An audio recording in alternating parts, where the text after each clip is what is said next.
আইনের শাসনের পরিপন্থী এবং আমি মনে করি পুলিশের উচিত আমাদের কাছে ক্ষমা চাওয়া।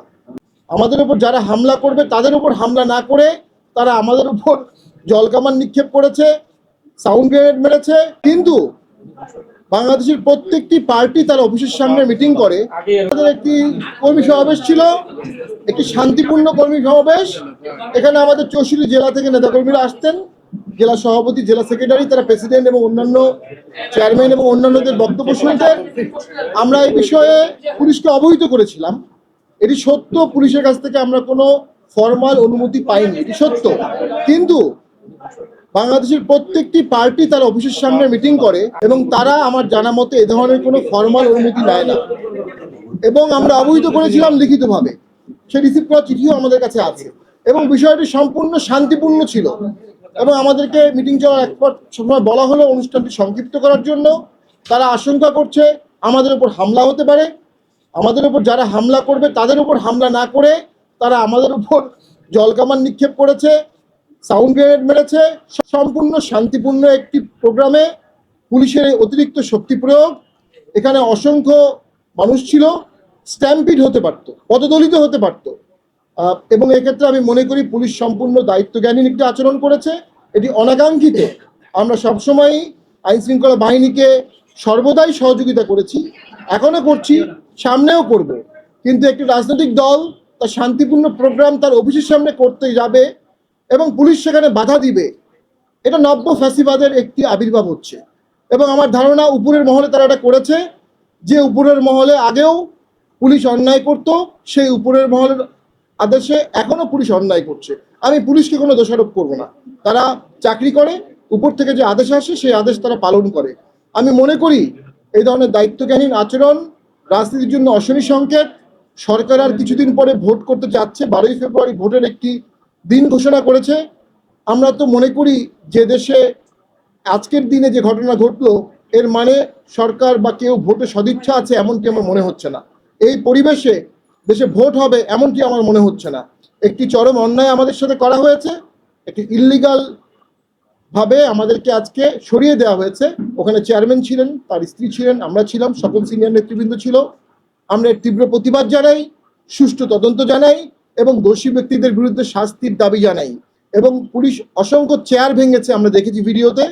চেয়ারের তো কোনো দোষ নেই, এই চেয়ারের তো কোনো আইন থাকতে পারে না। তো কিসের আক্রোশে পুলিশ এটি করলো আমরা জানি না। তো আমরা পুরো ব্যাপারটার মধ্যে গভীর ষড়যন্ত্র দেখতে পাচ্ছি।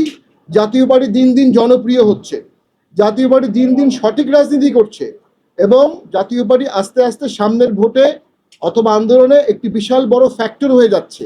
একটি মহল জাতীয় পার্টিকে দাবিয়ে রাখার চেষ্টা করছে, সেই মহলের উস্কানিতে, সেই মহলের নির্দেশে আজকে এই কাজটি করা হয়েছে। আমরা মনে করি it's a bad day and sad day for democracy.